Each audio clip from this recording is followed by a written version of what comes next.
Next, we invite you to meet the new anti-Olympic campaign, pretty much the same, it has to be said, as the old anti-Olympic campaign. That seems to be the case with some media outlets reporting on Sotschi 2014. Their coverage is eerily similar to what was published during the US boycott of the 1980 Moscow event.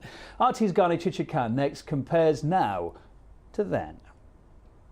You know, some media outlets here have tried so hard to make the Olympics in Russia smell like Cold War. In their coverage, some didn't even bother to come up with new tools. New graphics, same old bear. This cover is from 1980 when the US boycotted the Summer Games in the Soviet Union. Of course, there were calls to boycott the Sochi Olympics as well. Similar images, as you see, handcuffs and all, barbed wire, not new, as you can see.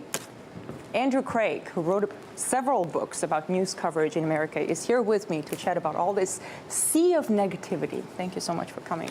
Pleasure. Mr. Craig. You know, Russia has come a long way since 1980, and it's a very different country now, but it seems some of these outlets want their readers, want their audience to see Russia as if it's still 1980.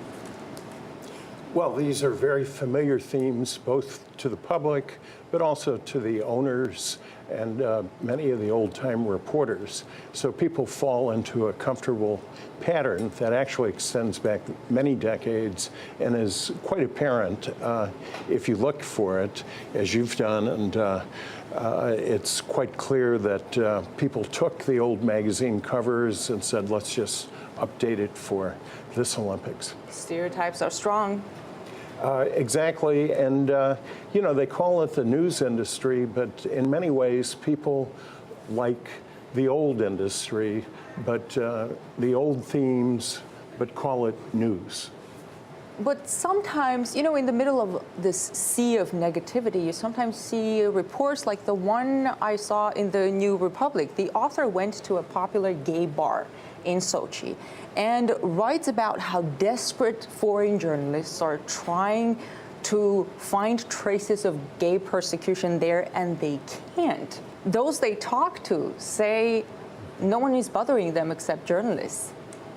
Part of the issue is when people self-censor or they believe they know what the story is before they go to the scene.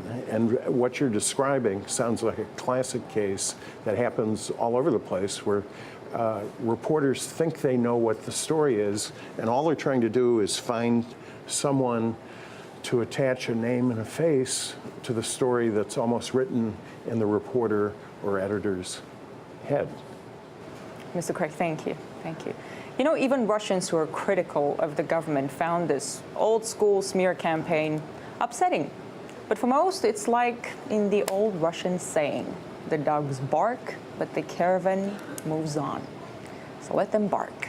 Enjoy the games. I'm Gani Chichikan in Washington, RT.